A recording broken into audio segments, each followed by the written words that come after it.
Well, welcome back to my game unboxing videos. It's been a few weeks, and I've got this week to show you Tenpenny Parks from Thunderworks Games, the company that brought you Role Player and Cartographers, Cape May, which I haven't played but I've heard is quite good.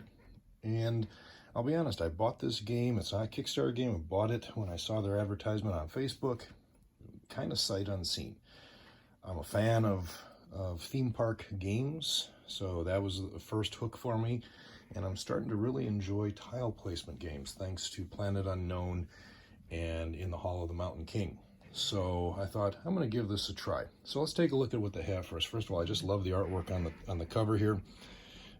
Very intriguing as you take a look at all the different rides there, and I am positive there's got to be some Easter eggs hidden in there that I'm going to have to do some digging and just see what's there. When we get in right away, you see our main components. We got a nice bag of meeples for 4 players. You can see right there is the round counter. And then they're treeples, as they call them, the nice green trees. A little darker green than I expected, but I'm sure on the board it's going to look really quite nice. And then we have scoring markers for the bottom of that scoreboard as you keep track of the different levels that you want to raise as far as keeping your guests happy. We have a deck of cards. Have not opened them. Not going to take your time to try and open them because I always struggle with these. But I am happy to see that they have a final scoring card, and I have to assume that there's probably a player aid card in there as well.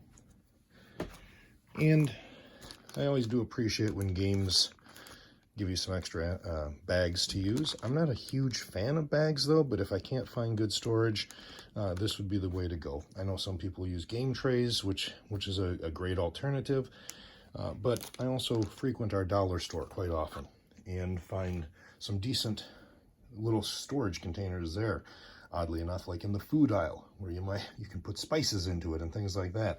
So it comes in handy that way if you don't want to spend a lot of money on your storage.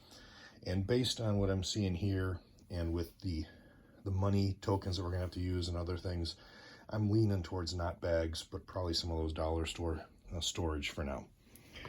Here's our rule book, and nice quality. They've always had good quality rule books, nice color on the inside. Fortunately, there's instructions for how to put the carousel together. I don't think it's going to be too difficult, but I say that without trying it yet. And also a solo version on the back, so that's always nice. And that, reading through it already once, I don't feel that the solo version changes the game any too much.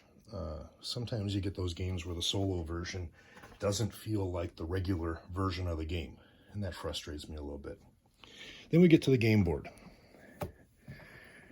and you can see right here it is recessed, punched, so that you can punch this out. This is where your carousel is going to go, and it's going to kind of hold it in place as you spin it between rounds. It's not a big board, you can see that, so it doesn't take up a lot of table space, which is good because of course you're going to have your park boards in front of you, so that's always handy.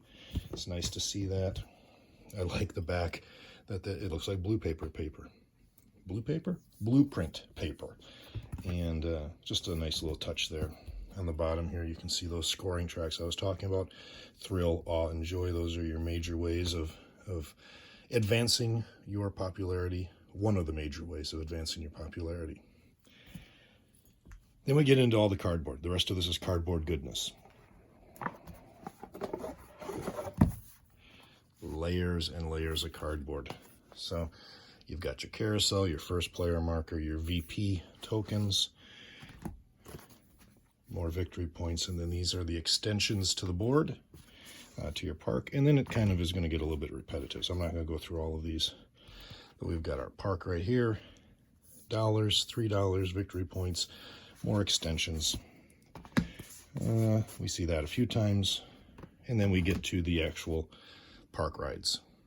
So you got those in the varying colors, and all this cardboard is double-sided.